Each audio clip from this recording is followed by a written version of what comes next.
அப்பதா அரிசி இங்க இருக்கு. அது அது எனக்கு தெரியாதா?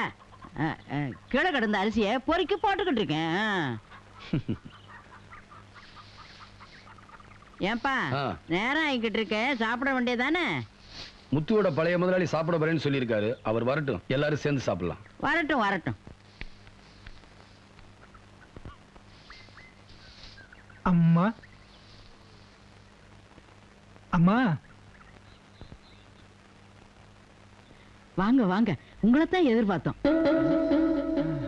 என்ன யோசிக்கிறீங்க? நம்ம வீடு மாதிரி. வாங்க வாங்க வாங்க ஐயா வாங்க, கூச்சப்படாம வாங்க. நீங்கள்லாம் எங்க வீட்டுல வந்து சாப்பிடுறதுக்கு நாங்க ரொம்ப கொடுத்து வச்சிருக்கணும். அப்பதா என்ன பிச்சைக்காரனை வீட்டுக்குள்ள கூட்டு வர? யார பார்த்து பிச்சைக்காரங்கிற? அவரு அடியார். அடியாருக்கு தொண்டு செய்யறது புண்ணியத்திலும் பெரிய புண்ணியம்.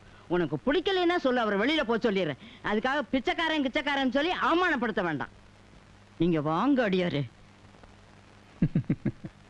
அம்மா தாயே, பிச்சை போடுங்க தாயே. நாயே, பிச்சைன்னு முதல்ல இந்த வார்த்தை சொல்லியிருந்தேன்னா நான் உன்னை உள்ள கூட்டிட்டு போயிருப்பேனாடா. அம்மான்னு சொல்லி அதோட கட் பண்ணிட்டேடா. போவழியே, இனிமே இந்த பக்கம் வந்த உன்னை தொலைச்சு போடுவேன். தொலைச்சு டேய், எங்கடா இருக்க? இங்க இருக்க. அரிசி எங்கடா காய போட்டிருக்கேன்? கீழே போட்டிருக்கீங்கம்மா. என்ன எங்க கூட்டிட்டு போ. சரி, இப்பவாத பிச்சை போடுவீங்கல்ல? முதல்ல என்ன கூட்டிட்டு போடா. வாங்க, இங்க பாருங்கம்மா, அரிசி காயுது. எனக்கு தெரியாதா? அம்மா பிச்சைம்மா. தட்டை காட்டு. இதாண்டா பிச்சை, போடா. என்ன தாயே இப்படி செஞ்சுட்டீங்க? போறியா இல்லையா? போடவா, போடா போ, போடா. எங்கடா இருக்க? போ.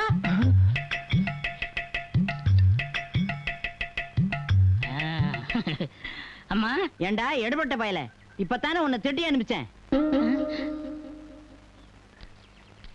அம்மா, ஐயோ, ஏண்டா மறுபடியும் அம்மாங்கிற? பிச்சைன்னு சொல்ல மாட்டியா? பிச்சை அதான் இல்லன்னு சொன்னேன்டா. போடா, போடா. இனிமே இங்க நின்னா பாத்துக்கோ. போடா. என்னாச்சு? அப்பதா இங்க என்ன தகராறு பண்ணிட்டு இருக்கீங்க? இவர்தான் தம்பியோட முதலாளி. தப்பா எடுத்துக்காதீங்க, உங்களுக்கு கண்ணாடி போடலாம். கண்ணு பரவாயில்ல பரவாயில்ல. அம்மா.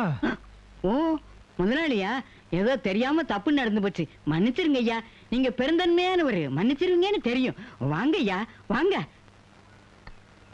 இடையில ஒரு பிச்சைக்கார பையன் வந்து குழப்பி விட்டான் ஐயா.